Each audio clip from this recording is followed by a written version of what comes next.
నమస్తే, నేను విజయ్.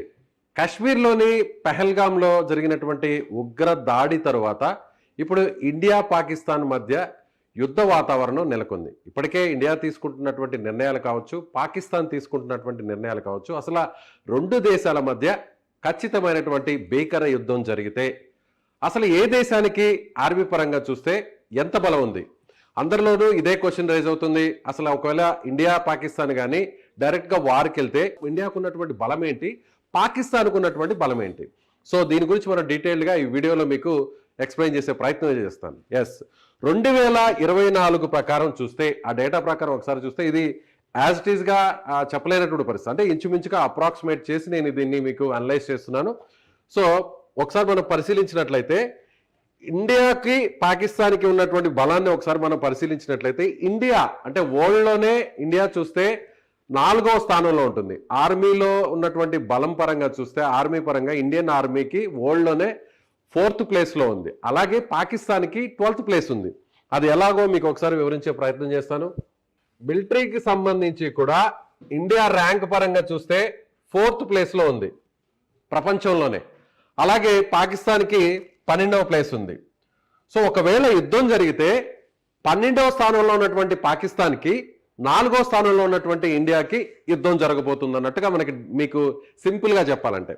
అలాగే ఇండియాకు ఉన్నటువంటి ఇండియన్ ఆర్మీకి ఉన్నటువంటి సైనికులు ఎంతమంది, అలాగే ఇండియన్ ఆర్మీకి ఉన్నటువంటి ఫైటర్ జెట్స్ ఉన్నాయి, ఎన్ని ఉంటాయి, అదేవిధంగా ఆయుధాలు ముఖ్యంగా యుద్ధ ట్యాంకులు కావచ్చు, వెహికల్స్ కావచ్చు, ఫైటర్ జెట్స్ కావచ్చు, అలాగే నేవీ పరంగా కూడా ఎన్ని యుద్ధ నౌకలు ఉన్నాయి, ఇలా డీటెయిల్గా మీకు ఒకసారి చెప్పే ప్రయత్నం అయితే చేస్తాను.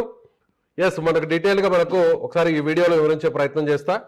ఇండియా పరంగా చూస్తే సైనికుల పరంగా అంటే ఇప్పటికిప్పుడు యుద్ధం జరిగితే బార్డర్లో ఉండేటువంటి సైనికుల సంఖ్య చూస్తే 14.5 లక్షల మంది యాక్టివ్ పర్సన్స్. అంటే ఇండియా సైన్యంలో, భారత సైన్యంలో నేరుగా బార్డర్ వరకు నేరుగా అక్కడ సిపాయిలు వెళ్ళి అక్కడ యుద్ధం చేస్తే ఆ ఉండేటువంటి సంఖ్యను చూస్తే 14.5 lakhs అంటే 14,50,000 ఇండియన్ ఆర్మీకి ఉంది. అలాగే పాకిస్తాన్ ఆర్మీకి చూస్తే కేవలం 6.5 లక్షల మంది యాక్టివ్ సోల్జర్స్ ఇక్కడ ఉన్నట్టుగా మనకి ఆ డేటా అయితే చెప్తుంది.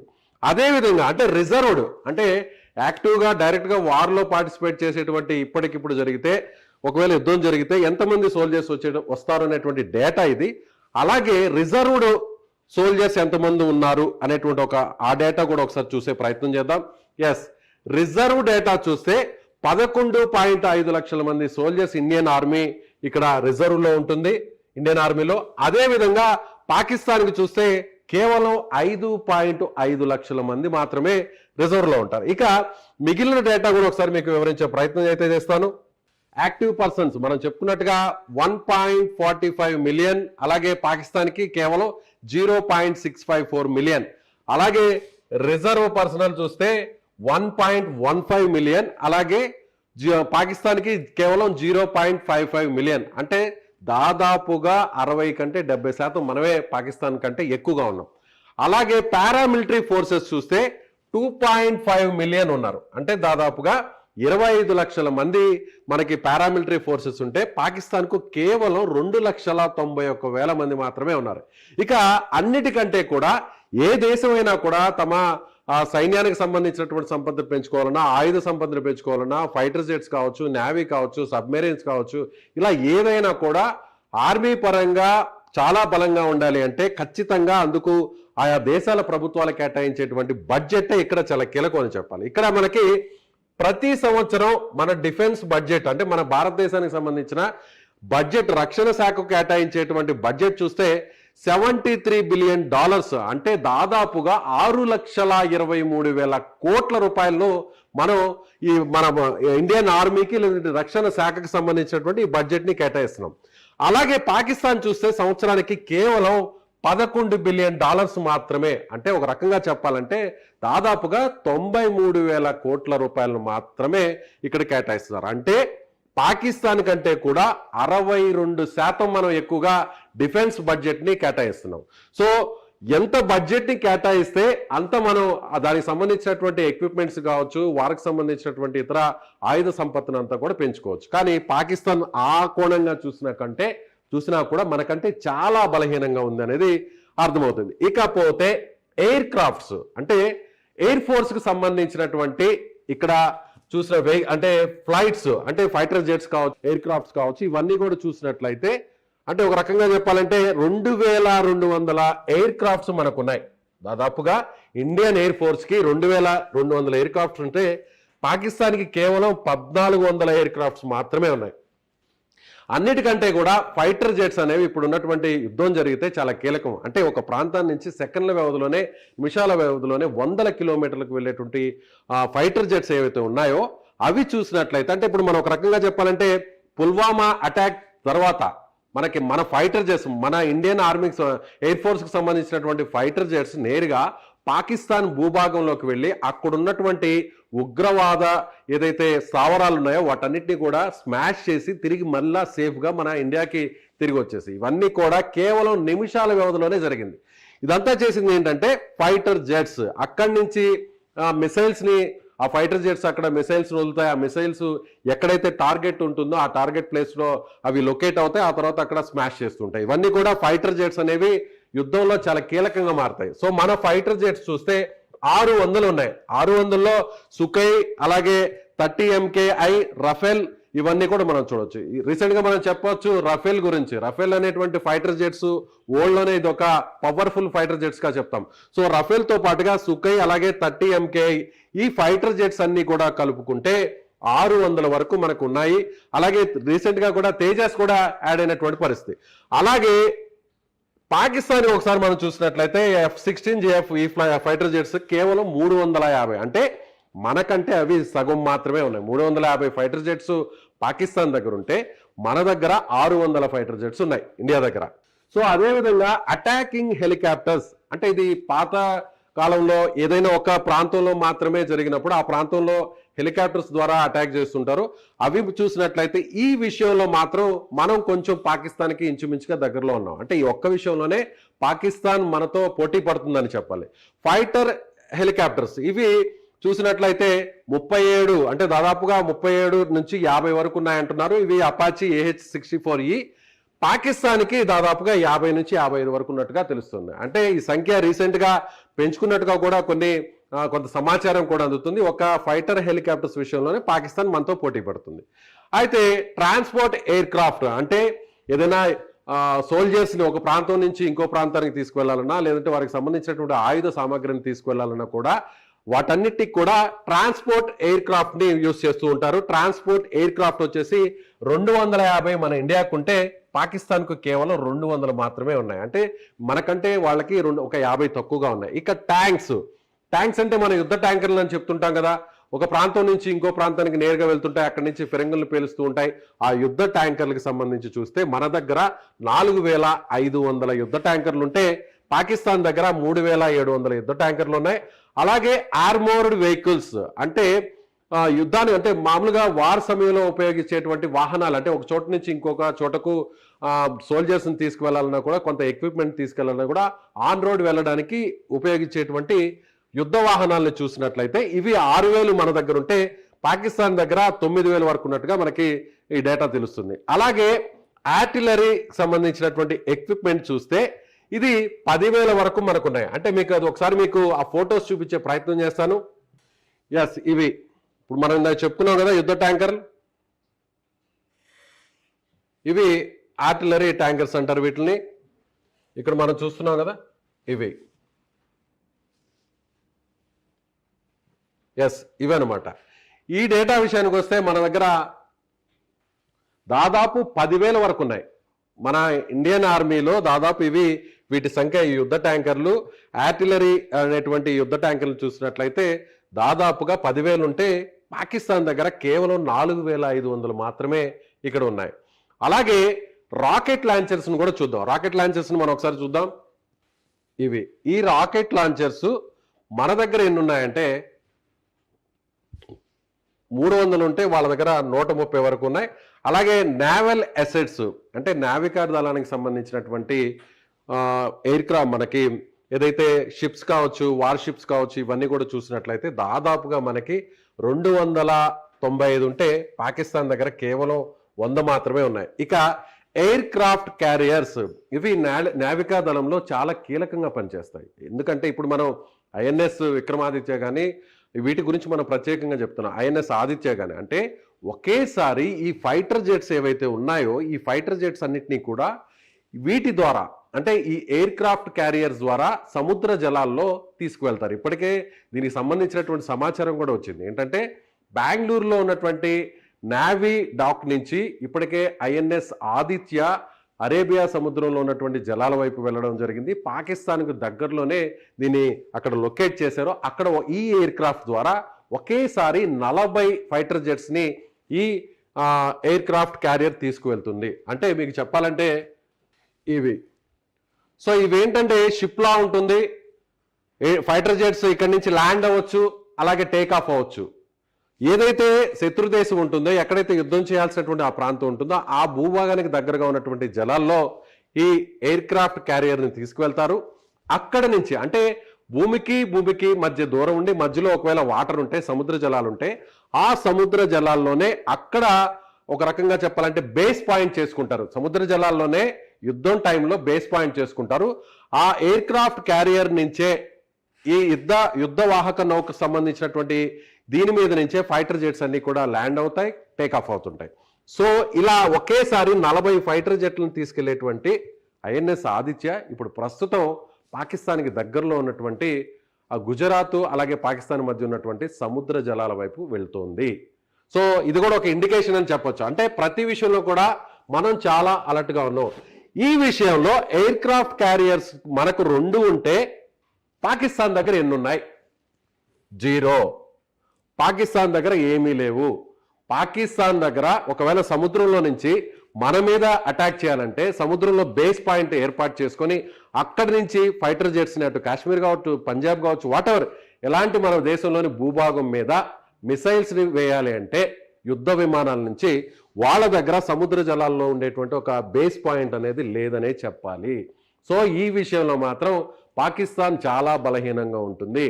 మనం ఫైటర్ జెట్స్ ద్వారా ఆకాశం నుంచి అటాక్ చేయొచ్చు. ఈ విషయంలో కూడా ఫైటర్ జెట్స్ మన దగ్గర ఎక్కువగా ఉన్నాయి, 600 పైన ఉన్నాయి. పాకిస్తాన్ దగ్గర కేవలం 350 ఉన్నాయి. ఈ 600తో పాటుగా మనం సొంత టెక్నాలజీతో తయారు చేసినటువంటి తేజాస్ యుద్ధ విమానాలు కూడా యాడ్ అయ్యాయి. సో అలాగే రఫేల్ యుద్ధ విమానాలు ప్రపంచంలోనే అత్యంత ఆయుధ సామర్థ్యం కలిగినటువంటి యుద్ధ విమానాలుగా చెప్తుంటారు.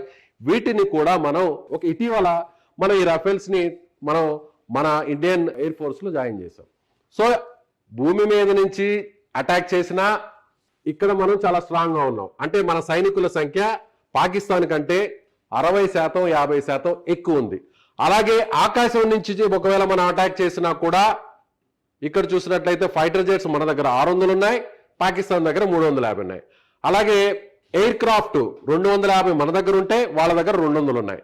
అలాగే ఒకవేళ సముద్ర జలాల నుంచి అంటే మనం అటాక్ చేయాలన్నా కూడా వాళ్ళ దగ్గర ఎయిర్ క్రాఫ్ట్ క్యారియర్స్ లేవు. అన్నిటికంటే సబ్మెరైన్స్ కూడా చాలా కీలకం. ఒకవేళ అంటే నీటి కింద నుంచి సముద్ర జలాల్లో నీటి కింద నుంచి మిసైల్స్ ని లాంచ్ చేస్తుంటారు. మనం గాజీ సినిమాలో చూసాం కదా. ఆ మిసైల్స్ అన్నిటినీ కూడా లాంచ్ చేసినప్పుడు అవతల వైపు ఉన్నటువంటి భూభాగం మీద కావచ్చు, లేదంటే వేరే యుద్ధ నౌకలు కావచ్చు, వాటిని అటాక్ చేయాలంటే అప్పుడు ఈ సబ్మెరైన్స్ అనేటి వాటిని సముద్ర జలాల అంతర్భాగంలో ఇవి వెళ్తూ ఉంటాయి. బయటికి ఎక్కడా కూడా కనిపించవు. సముద్రం ఉపరితలం మీద ఇవి ఉండవు. సముద్రం లోపల నుంచి అంతర్భాగంలో ఇవి ట్రావెల్ చేస్తుంటాయి. వాటినే సబ్మెరైన్స్ అంటారు. ఈ సబ్మెరైన్స్ మన దగ్గర 20 ఉంటే అందులో అత్యంత అడ్వాన్స్డ్ టెక్నాలజీతో, న్యూక్లియర్ టెక్నాలజీతో వాడేటువంటి సబ్మెరైన్స్ కూడా మన దగ్గర ఉన్నాయి. అలాగే డీజిల్తో యూజ్ చేసేటువంటి సబ్మెరైన్స్ కూడా మన దగ్గర ఉన్నాయి. అవి దాదాపుగా 20+ మనకున్నాయి. ఇవి కూడా అరేబియా హిందూ మహాసముద్రం జలాల్లో అంతర్భాగంలో వీటిని యుద్ధం సమయంలో యూజ్ చేసేటువంటి పరిస్థితి ఉంటుంది. పాకిస్తాన్ దగ్గర కేవలం ఎలక్ట్రిక్ అండ్ డీజిల్ సబ్మెరైన్స్ కేవలం 10 మాత్రమే ఉన్నాయి, 10 మాత్రమే ఉన్నాయి. ఇలా కూడా చూస్తే మనం వీటికంటే కూడా పాకిస్తాన్ కంటే కూడా 100 రెట్లు ఎక్కువగా ఉన్నాం. వాళ్ళు 20 ఉంటే మన దగ్గర 10. సో డెస్ట్రాయర్స్ అంటే ఒక రకంగా ఇవి డెస్ట్రాయర్స్, ఇవి కూడా సముద్ర జలాల్లో ట్రావెల్ చేస్తూ సో అవతల ఉన్నటువంటి యుద్ధ నౌకల మీద అటాక్ చేస్తుంటాయి, దాడి చేస్తుంటాయి. ఇవి కూడా ఇది యుఎస్కి సంబంధించింది మీకు ఎగ్జాంపుల్గా చూపించే ప్రయత్నం కోసం ఇది చూపిస్తున్నా. ఈ డెస్ట్రాయర్స్ మన దగ్గర 10 ఉంటే పాకిస్తాన్ దగ్గర 0, పాకిస్తాన్ దగ్గర లేవు. అంటే డెస్ట్రాయర్స్ అంటే అక్కడి నుంచి కూడా వాటి నుంచి కూడా మనం మిసైల్స్ని లాంచ్ చేసి ఎక్కడైతే ఎనిమీకి సంబంధించినటువంటి లొకేషన్ ఉంటుందో అక్కడ టార్గెట్ చేసి మనం మిసైల్స్ని లాంచ్ చేయొచ్చు. సో ఫ్రిగేట్స్ అనేటువంటి విషయానికి వస్తే ఫ్రిగేట్స్ ఎన్ని ఉన్నాయో ఒకసారి మనం చూస్తాం. మీకు అర్థం అవడం కోసం వాటిని వివరించే ప్రయత్నం చేస్తాను. ఎస్, ఇవి కూడా సముద్ర జలాల్లో వాడేటువంటి ఫ్రిగేట్స్. అంటే ఇది కూడా ఒక రకంగా చెప్పాలంటే యుద్ధ నౌకల్లాగే ఉంటాయి. అంటే ఒక్కొక్క దానికి సపరేట్ టెక్నాలజీ ఉంటుంది. కొన్ని యుద్ధ నౌకలు వాటిలో నుంచి లాంచ్ అయ్యేటువంటి మిసైల్స్ని తిరిగి భూమి మీదకి వేసేటువంటి మిసైల్స్ ఉంటాయి. అలాగే ఆకాశంలో ఉన్నటువంటి టార్గెట్స్ని పేల్చేటువంటి మిసైల్స్ ఉన్నటువంటి టెక్నాలజీ ఉన్న యుద్ధ నౌకలు ఉంటాయి. ఇలా వాటిని సపరేషన్ చేసినప్పుడు ఈ పరంగా చూసినా కూడా పాకిస్తాన్ కంటే మనం చాలా స్ట్రాంగ్గా ఉన్నాం. గగనతలంలో మనం అటాక్ చేయాలన్నా కానీ మనమే స్ట్రాంగ్గా ఉన్నాం. భూభాగం నుంచి అటాక్ చేయాలన్నా కూడా మ్యాన్ పవర్ పరంగా చూసినా కూడా మనమే స్ట్రాంగ్గా ఉన్నాం. అలాగే సముద్ర జలాల్లో నుంచి అటాక్ చేయాలన్నా కూడా మనమే స్ట్రాంగ్గా ఉన్నాం. సో ఇండియన్ ఆర్మీ కావచ్చు, ఇండియన్ నేవీ కావచ్చు, ఇండియన్ ఎయిర్ ఫోర్స్ కావచ్చు, ఇలా త్రివిధ దళాలలో పాకిస్తాన్ కంటే కూడా మనం చాలా బలంగా ఉన్నాం. ఒకవేళ పాకిస్తాను మన మీదకి యుద్ధానికి ఒకవేళ తెగబడితే కవ్వింపు చర్యలు అయితే ప్రస్తుతానికి చేస్తుంది. అంటే మేకపోతు గాంభీర్యం అంటారు చూసారా, ఏదైనా కూడా మేమంతా ఎక్కడా భయపడట్లేదు, మేమన్నిటికీ సిద్ధంగా ఉన్నాం. ఇండియాకు ఒకవేళ దాడి చేసినా కూడా తిరిగి మేము అంతకు మించి దాడి చేయడానికి సిద్ధంగా ఉన్నాం, ఇండియా మమ్మల్ని ఏమీ చేయలేదు అనేటువంటి ఒక మేకపోతు గాంభీర్యాన్ని పాకిస్తాన్ ప్రదర్శిస్తుందనే చెప్పాలి. ఒక బలవంతుడు ఒక బలహీనుడి మీద దాడి చేయడం చాలా ఈజీ, కానీ ఒక బలహీనుడు ఒక బలవంతుడి మీద దాడి చేయడం చాలా కష్టం. అది ఎక్కడైనా కూడా ఈ నీతే ఉంటుంది. అది యుద్ధంలో ఈ దేశాల మధ్య జరిగేటువంటి యుద్ధం అయినా కానీ, లేదా వేరే పరిస్థితుల్లో మనుషుల మధ్య జరిగేటువంటి చిన్నపాటి గొడవైనా సరే. అలాగే మరొక విషయాన్ని కూడా ఇక్కడ మీ దృష్టికి తీసుకురావాలి. ఇప్పుడు మనం వెనకడుగు వేస్తున్నా, లేదా వెనకడుగు కంటే కూడా మనం ఎందుకు ఆలోచిస్తున్నాం, ప్రతి విషయంలో కూడా ఎందుకు మనం పాకిస్తాన్తో యుద్ధం అనగానే అందరూ కూడా కాస్త ఒక విషయంలో ఆలోచించేటువంటి విషయం ఏంటంటే, ఇక్కడ మనం వాళ్ళ దగ్గర చూసినట్లయితే న్యూక్లియర్ వార్ హెడ్స్, అణుబాంబులు వేసేటువంటి పరిస్థితి వస్తే మొత్తం ఆ దేశం అంతా కూడా, ఆ ప్రాంతం అంతా కూడా, ఎక్కడైతే అణుబాంబును వేస్తారో అణుబాంబు వేసిన చోట కొన్ని వందల సంవత్సరాలు ఆ ప్రాంతం అంతా కూడా పూర్తిగా నాశనం అయిపోతుంది. అక్కడ మనుషుల జీవనాడి అనేది రాదు, కనీసం అక్కడ మొక్కలు కూడా పెరగినటువంటి పరిస్థితికి ఉంటుంది. మనం హిరోషిమా నాగసాకి చూసాం. సో అలాంటి సిచ్యువేషన్ రాకుండా ఉండాలంటే, అలాంటి సిచ్యువేషన్ వరకు వెళ్లకుండా ఉండాలంటే అణుబాంబులు వల్లే అందరూ కూడా ఇప్పుడు భయపడతారు. అణు సామర్థ్యం కలిగినటువంటి దేశాలు కొన్నే ఉన్నాయి ప్రపంచంలో. అందులో మనం ఒకరమైతే మన దగ్గర 160 వరకు ఉంటే war heads, nuclear war heads, Pakistan దగ్గర 165 ఉన్నాయి. ఈ విషయంలోనే కొంత మనం ఆచితూచి వ్యవహరించాల్సినటువంటి పరిస్థితి. ఎందుకంటే పాకిస్తాన్ ఇప్పటికే ఆర్థికంగా పూర్తిగా చితికిపోయింది. ఇప్పటికే పాకిస్తాన్లో అంతర్గతంగా అనేక విభేదాలు ఉన్నాయి. ఒకవైపు బెలూచిస్తాన్ సమస్య పట్టిపీడుస్తోంది. బెలూచిస్తాన్ ఏమంటుందంటే సపరేట్గా మాకొక దేశాన్ని ఇచ్చేసేయండి, మాకు స్వాతంత్రం కావాలి, పాకిస్తాన్ నుంచి మేము విడిపోతున్నాం అని చెప్పి పదే డిమాండ్ చేస్తుంది. అక్కడ కూడా పాకిస్తాన్కి వ్యతిరేకంగా ఒక రకంగా అక్కడ అంతర్గత విభేదాలు అయితే నడుస్తాయి. ఆ సమస్య ఒకవైపు ఉంది. ఆర్థికంగా పూర్తిగా బలహీనపడిపోయినటువంటి పాకిస్తాన్ ఇప్పుడు ఇతర దేశాల మీద ఆధారపడాల్సి వస్తుంది. చైనా లాంటి దేశాలు ఏదైనా సహకారం అందిస్తాయేమో అనేటువంటి ఆశతో ఎదురు చూసేటువంటి సిచ్యువేషన్లో ఉంది. ఒక రకంగా చెప్పాలంటే భిక్షమెత్తుకునేటువంటి స్థితిలో ఉన్నటువంటి పాకిస్తాన్ ఇండియాతో యుద్ధం చేయడానికి అంత ఈజీగా సిద్ధపడుతుందా? చేయదు. కాకపోతే వాళ్ళ దగ్గర ఉన్నటువంటి న్యూక్లియర్ వార్ హెడ్స్, అంటే పాకిస్తాన్ ఎలాగంటే ఒక రకంగా చెప్పాలంటే తామేం చేయలేకపోయినా కూడా అవతల వాళ్ళని భయపెట్టాలి. ఏ చిన్న ఇష్యూ వచ్చినా కూడా మా దగ్గర కూడా అణుబాంబులు ఉన్నాయి. ఎస్, మనం ఆల్రెడీ కొంతమంది పాకిస్తాన్కి సంబంధించినటువంటి ఆర్మీ ఆఫీసర్స్ కావచ్చు, వీళ్ళందరూ కూడా మాట్లాడుతుంటారు, మేము కూడా ఏం తక్కువ కాదు, మా దగ్గర కూడా న్యూక్లియర్ హెడ్స్ ఉన్నాయని. ఈ విషయంలోనే మనం ఆలోచిస్తాం. అంటే ఆ స్థాయి వరకు యుద్ధం జరిగితే అణుబాంబులు వేసుకునేటువంటి స్థాయి వరకు రాకూడదు కూడా. కానీ ఒకవేళ అలాంటి సిచ్యువేషన్ వస్తే పాకిస్తాన్ దగ్గర ఉన్నటువంటి న్యూక్లియర్ వార్ హెడ్స్ వల్లే మనం కాస్త ఆలోచించాల్సినటువంటి పరిస్థితి. వాళ్ళు మన భూభాగం మీద అణుబాంబులు వేసినా మనము వేస్తాం, అలా రెండు దేశాలంతా కూడా పూర్తిగా ఇదైపోతాయి. కాబట్టి ఆ స్థాయి వరకు వెళ్ళదు ఎలాంటి యుద్ధం జరిగినా కూడా. కానీ పాకిస్తాన్ని అందరూ చెప్తుంటాం, ఒక పాకిస్తాన్ కంట్రోల్లో ఉండేటువంటి ప్రభుత్వం కాదు. అక్కడ అందరూ కూడా పరిపాలించేది ప్రధానమంత్రులు, లేదంటే అక్కడ ఉన్నటువంటి ప్రజాస్వామ్య వ్యవస్థ కాదు, అక్కడ ఉన్నటువంటి ఆర్మీయే అక్కడ మొత్తం ప్రభుత్వాన్ని అంతా కూడా కంట్రోల్లో పెట్టుకుంటుంది. ఆర్మీ చెప్పినట్టు వినకపోతే వాళ్ళని ప్రభుత్వం నుంచి గద్దె దించేస్తుంది. వాళ్ళకి అనుకూలంగా ఉన్నటువంటి వారిని మాత్రమే పాకిస్తాన్ ఇప్పటి వరకు కూడా ప్రభుత్వంలో ఉంచినటువంటి పరిస్థితి. కాబట్టి ఆర్మీ కంట్రోల్లో ఉంటుంది కాబట్టి ఆర్మీ ఏదైనా చేయడానికి సిద్ధమవుతుంది అనేటువంటి ఒక పిచ్చి ఆలోచన పాకిస్తాన్కు ఉంటుందేమో అనేటువంటి ఒక సందేహంతోనే ప్రతి విషయంలో కూడా కాస్త మనం ఆలోచించాల్సినటువంటి అవసరం ఉంది. ఒకవేళ అణుయుద్ధం జరిగితే అంతవరకు వెళ్ళదు, అణుయుద్ధమే జరిగితే మూడవ ప్రపంచ యుద్ధం అయితే మళ్ళీ తిరిగి వచ్చేటువంటి పరిస్థితి ఉంటుంది. ఆ స్థాయి వరకు వెళ్ళకూడదనే కోరుకోవాలి. ఇలా చూస్తే మనం టెక్నికల్గా చూసినా, మ్యాన్ పవర్ పరంగా చూసినా, ఇండియన్ ఆర్మీ పరంగా చూసినా, ఎయిర్ ఫోర్స్ పరంగా చూసినా, నేవీ పరంగా చూసినా కూడా ఒకవేళ వార్ జరిగితే పాకిస్తాన్ని మనం చిత్తుగా ఓడించేటువంటి పరిస్థితి అయితే ఉంటుంది. యుద్ధం జరగాలని ఎవరు కూడా కోరుకోరు. కాకపోతే పాకిస్తాన్ని పరోక్షంగా ఇబ్బంది పెట్టేటువంటి ప్రయత్నం అయితే జరుగుతుంది. ఇప్పటికే సింధు జలాలను కూడా నిలిపివేస్తామని పాకిస్తాన్ చెప్పడం, దౌత్యపరంగా ఉన్నటువంటి అన్ని అంశాల్లో కూడా చాలా కఠినంగా వ్యవహరిస్తున్నారు. పాకిస్తానీస్ ఎవరైతే మన ఇండియాలో ఇప్పటి వరకు ఉన్నారో, వేరే వీసాల మీద వచ్చి ఉన్నారో వారందరూ కూడా ఇమ్మీడియట్గా తిరిగి వెళ్ళిపోవాలని ఆదేశించారు. అలాగే హోంమంత్రి అమిత్ షా ఇప్పటికే చెప్పడం జరిగింది, అందరూ ముఖ్యమంత్రులు కూడా ఫోన్ చేసి స్వయంగా చెప్పడం జరిగింది, మీ రాష్ట్రాల్లో ఉన్న పాకిస్తానీయులను వెంటనే తిరిగి వెనక్కి పంపించేయండి అని చెప్పడం జరిగింది. సో పాకిస్తాన్కు ఉన్నటువంటి అన్ని అంశాల మీద, వాళ్ళ మూలాల మీద ఇప్పుడు దెబ్బ కొట్టే ప్రయత్నం జరుగుతుంది. ఒకవేళ యుద్ధమే జరిగితే పాకిస్తాన్ ఎక్కడ కూడా మనల్ని ఢీకొట్టేటువంటి పరిస్థితి లేదు. సో ఇది ఇప్పుడు చూపించినటువంటి డేటా అంతా కూడా గత సంవత్సరంలో ఉన్నటువంటి డేటా. ఏ డిఫెన్స్ డేటా కూడా అది అఫీషియల్గా బయటకు రాదు. ఉన్న కొన్ని సోర్సెస్ ద్వారా వచ్చినటువంటి ఇన్ఫర్మేషన్ను మీకు అప్రాక్సిమేట్లీ మీతో షేర్ చేసుకుంటున్నాను. సో మీరేమనుకుంటున్నారు? పాకిస్తాన్కి ఇండియాకి యుద్ధం జరిగితే పాకిస్తాన్ చిత్తుగా ఎలా ఓడిపోబోతుంది? మీ అభిప్రాయాన్ని కామెంట్ చేయండి. Thank you so much.